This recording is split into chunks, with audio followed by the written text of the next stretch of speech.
In this video from Quiero Ayudarte, your health ally, have you ever lovingly looked at that delicious plate of leftovers in your fridge, thinking about what a wonderful and quick meal it will be tomorrow?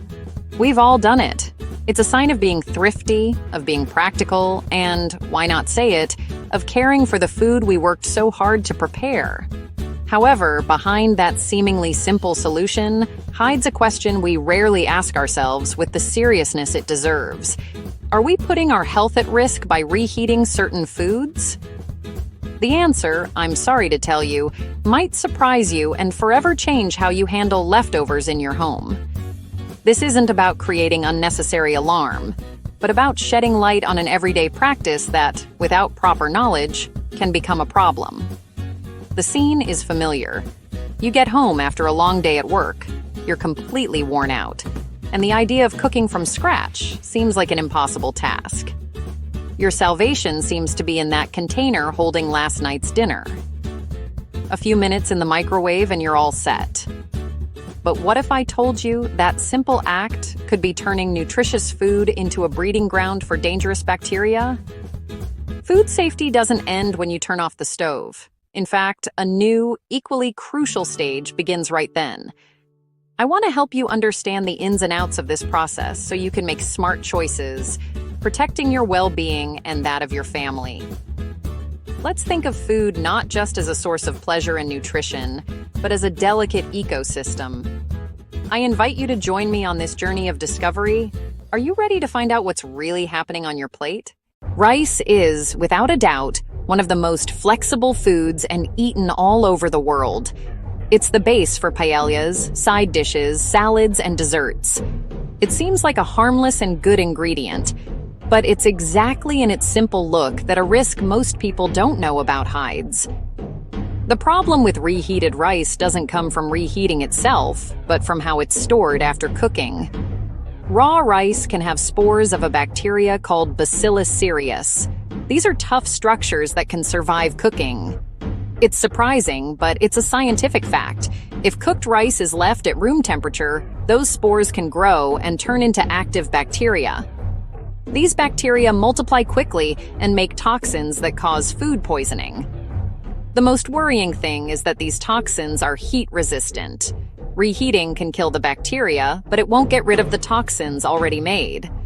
So even if the rice comes out steaming from the microwave, the danger might still be there, ready to cause vomiting or diarrhea hours after you eat it. How many times do we leave the pot of rice on the counter for hours to cool down? The expert advice is clear. Cool it down as fast as possible, ideally in less than an hour, and put it in the fridge right away.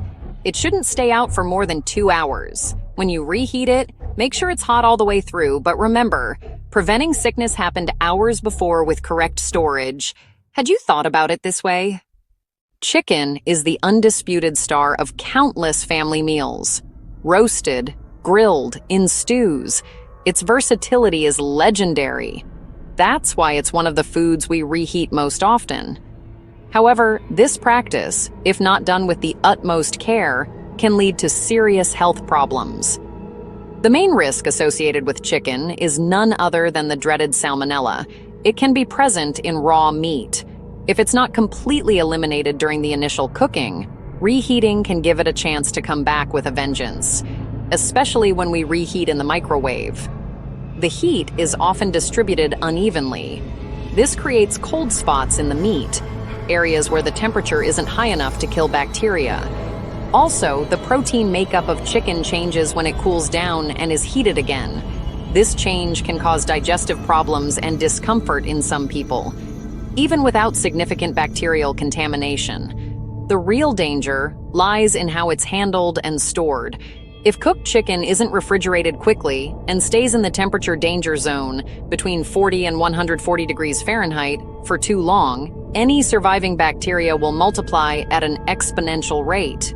When you reheat it, even if you reach a safe internal temperature, the toxins some bacteria produce might not be destroyed, just like with rice.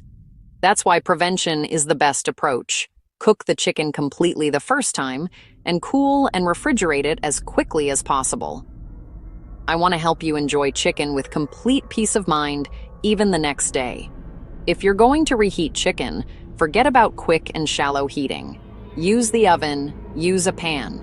This ensures even heat distribution. Make sure the chicken is steaming hot and its internal temperature reaches at least 165 degrees Fahrenheit. It's a little extra effort that guarantees the safety of such a delicious yet delicate food. How do you usually reheat chicken at home? We think of spinach, Swiss chard, and other leafy greens as super healthy, full of vitamins, and part of a balanced diet. They're key parts of eating well. So it might be surprising to learn that reheating them can actually be risky, especially for the little ones in your home. The main issue with these veggies is that they have a lot of nitrates. Nitrates themselves aren't bad. They're found naturally in many plants because of fertilizers and the soil itself. The danger comes when these nitrates change into nitrites and then into nitrosamines. Some of these can potentially cause cancer. This change from nitrates to nitrites can happen because of certain bacteria, and also from the heat when you reheat food. When you cook fresh spinach, everything is fine. But if you save the leftovers and reheat them the next day, you're creating the perfect conditions for this chemical change to happen. Nitrites are especially dangerous for babies and young children. They can mess with how well their blood carries oxygen. This is a condition called methemoglobinemia, or blue baby syndrome, and in serious cases, it can be deadly. Because of this, food safety groups say you shouldn't give reheated spinach to babies. So, the advice is very clear and strong. It's best to eat spinach and other leafy greens right after they're cooked. If you have a lot left over, you have safer choices than reheating them. You can eat them cold, add them to a salad or a sandwich, or blend them into a green smoothie. I want to help you keep your family safe, and this advice is super important when there are young children in the family. Did you know this about leafy greens? Eggs and mushrooms share a key trait. Their structure and makeup are very delicate. Reheating them, especially in a powerful microwave, can ruin their texture and taste, and even cause tummy troubles. Let's start with eggs. Scrambled, fried, or boiled. Eggs are full of protein, and a second round of intense heat can break them down, making them rubbery and hard to digest. This can create things that cause stomach upset, bloating, and gas. Reheating a whole, hard-boiled egg in the microwave is asking for trouble. The trapped moisture quickly turns into steam, building huge pressure under the shell or the yolk's membrane. The egg can explode inside the microwave when you take it out, or even when you bite into it. This can cause serious burns to your mouth or face. If you need to warm up a boiled egg, cut it into small pieces or put it in hot water off the heat for a few minutes. Mushrooms, on the other hand, need special care. Their protein structure breaks down quickly after they're picked and cooked. If they're not put in the fridge right away and are left at room temperature, enzymes and tiny organisms start to break them down, creating things that can be bad for your digestive system. Reheating them doesn't fix this. Instead, it changes the proteins and makes it more likely you'll get a stomachache, feel sick, and have other unpleasant tummy issues. I want to help you enjoy these foods without any problems. The golden rule: cook them and eat them right away. If you have leftovers, eat them cold. The science behind the risk. To understand why reheating certain foods is a bad idea, we need to look beyond the surface, into the world of tiny living things and chemicals. When we cook food, we usually heat it to temperatures that kill most of the harmful bacteria. But the problem doesn't end there. The really important part starts the moment the food begins to cool down.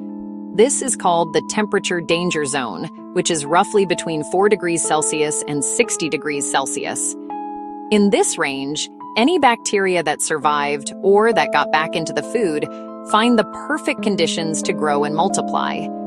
Think of it like a race against time. The longer food stays in this danger zone, the more bacteria will multiply. That's why it's super important to cool leftovers as quickly as possible.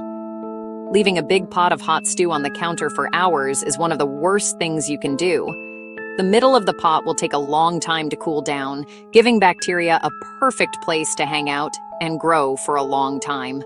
The right way to do it is to divide the food into smaller portions and put them in shallow containers to help them cool down fast in the fridge. The second important thing is the type of bacteria. Some, like Bacillus cereus found in rice, make tough spores that can handle heat. Others, like Staphylococcus aureus, can make poisons called toxins that are also tough against heat. This means that even if reheating kills the bacteria, the toxins they've already put into the food will still be there, and those are what will make us sick. I want to help you see your kitchen like a small lab. When we talk about food safety, not everyone is the same. There are groups of people whose immune systems are more fragile or still developing, which makes them much more likely to suffer from food poisoning. Young children, pregnant women, older adults, people with long-term illnesses, and those with weak immune systems. For them, a simple upset stomach can turn into a serious medical problem that needs a hospital stay. This is a responsibility we can't take lightly. Think about a baby, a small child. Their digestive and immune systems are still growing. They don't have the same ability as an adult to fight off bacteria or handle toxins. That's why the advice about not reheating spinach, due to the risk of nitrites, becomes super important. What might be a small risk for us is a big danger for them. Older people are another high-risk group. As we get older, our immune system tends to get weaker, and the amount of stomach acid can go down. This means that even a small amount of bacteria can be enough to make them sick. Plus, getting better can be much slower and harder. Taking care of our elders also means being super careful with how we handle and serve their food. Completely avoid giving them reheated leftovers of high-risk foods. It's always better to cook fresh, right-sized portions for them. I know all this information might seem like a lot. You might even be looking at your fridge right now with a bit of doubt, questioning habits you've had for years. But my goal isn't to scare you, it's to give you power. I want to help you turn your kitchen into a food safety fortress for you and your family, with just a few simple and thoughtful actions. The first key to safety is managing time and temperature. The 2-hour rule is super important. Never leave cooked food at room temperature for more than 2 hours. Get into the habit of putting leftovers in the fridge as soon as they stop steaming. Use airtight, shallow containers so the food cools down quickly and evenly. Labeling containers with the date might seem like too much, but it really helps you know how long they've been there and to eat them within a safe time, usually no more than 3 days. The second key is reheating correctly. Forget about just warming it up quickly. When you reheat, you need to make sure the food reaches an internal temperature of at least 165 degrees Fahrenheit, 74 degrees Celsius, all the way through. And a golden rule, never reheat food more than once. Each time it cools down and heats up again, it's a new chance for bacteria to grow. The third key is common sense. If food smells bad, looks strange, or you're just not sure how long it's been in the fridge, don't risk it. The old saying, "When in doubt, throw it out," is one of the smartest rules in food safety. I want to help you trust your senses and your judgment. Being aware of these rules won't make you enjoy food less. Actually, it will let you relax, knowing you're doing the right thing to protect the people you care about most. We've been on a journey of discovery together, uncovering the secrets hidden in something as everyday as reheating yesterday's food. Now it's your turn. What surprised you the most? Is there a habit you're going to change in your kitchen? Let us know in the comments below, and remember, at Your Health Ally, we're here to help you make safer choices every day. I invite you to leave your comment below and let's keep learning together. Because taking care of what we eat is really the most basic way to take care of ourselves.